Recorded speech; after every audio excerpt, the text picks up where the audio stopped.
Philippine living on $600 a month. Today, we're going to talk about what startup money that you need before you even get on a plane to come over here. So on your mark, get set, let's go.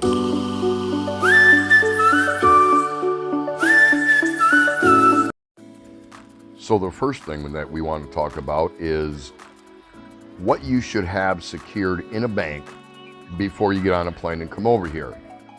And I recommend at least $10,000. Now, this is money that you do not spend. You do not reach and take out, except, as the words say, for an emergency.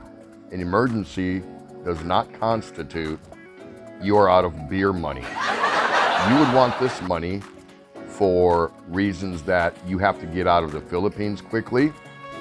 You might run into certain visa issues or any one of those things. It could be a medical emergency where you want to get back home and have your procedures taken care of back in your home country.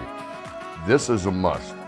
This is absolute. Anything short of this, and I think you set yourself up for failure. This will absolutely save the day for you in an emergency. Next, we want to talk about medical or health coverage or insurance. You should try to secure this prior to coming over here to the Philippines.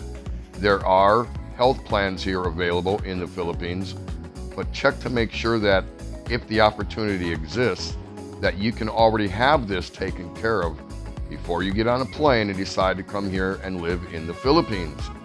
Now, for a regular Band-Aid station, it's very cheap, almost anywhere here in the Philippines, for small incidental medical issues.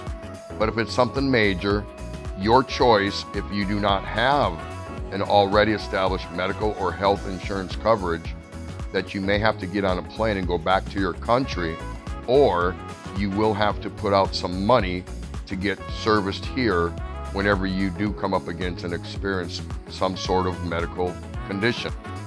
And now we're going to talk about what your startup costs should be when you do land here in the Philippines. I recommend at least $5,000, but if you can, you should probably want to push that to $7,000, maybe even a little more, because you're going to go run into things like temporary lodging until you find a place of your own, your first month's rent, 2 months security deposit, and any other associated costs with moving into a newly found apartment, and other incidentals, some which may include visa money, depending on what type of tourist visa and how long it lasts, before it expires when you do land here. So I recommend $7,000, but a minimum for sure of $5,000. And you should be able to find your way through and get ready to settle down and live here comfortably in the Philippines.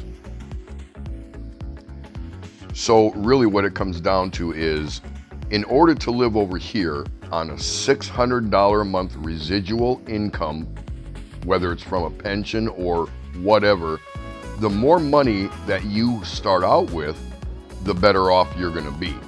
Because you're going to have to lay out money for so many different things, and it's not that much compared to living in the West. But you're still going to have to put out some money. Now, the better prepared you are, the more planning you do, you're going to just be a lot more comfortable when your $600 starts rolling in after the first month that you get here. So, word to the wise, you cannot just fly in here waiting on your first $600 a month pension to roll in. You have to have startup money, and that just puts you further ahead of the curve. So keep that in mind when planning to make your retirement here in the Philippines, and I wish all of you the best of luck.